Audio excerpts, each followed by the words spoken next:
Joseph Adams, narrator. The Nobel Lecture by Bob Dylan. If a song moves you, that's all that's important.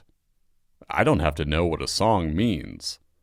I've written all kinds of things into my songs, and I'm not going to worry about it, what it all means. When Melville put all his Old Testament biblical references, scientific theories, Protestant doctrines, all that knowledge of the sea and sailing ships and whales into one story, I don't think he would have worried about either. What it all means. Me Talk Pretty One Day by David Sedaris. I've never thought of myself as a particularly finicky eater, but it's hard to be a good sport when each dish seems to include no fewer than a dozen ingredients, one of which I'm bound to dislike.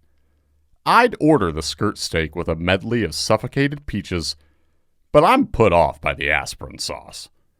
The sea scallops look good, until I'm told they're served in a broth of malt liquor and mummified lychee nuts.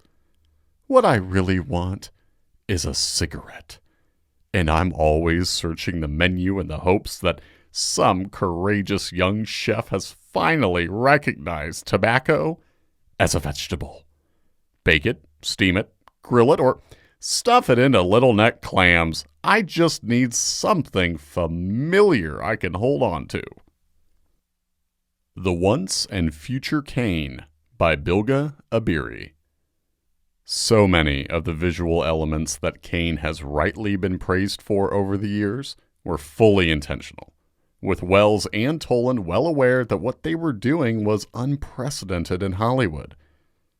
Ironically enough, this was really where Wells's inexperience paid off, we might say. Because he hadn't been working in the industry, he hadn't internalized the conventions and rules of filmmaking, many of which were basically just fancy ways of staying on schedule and on budget. He could follow his instincts, because those instincts, this early in his career, were still cinematically pure.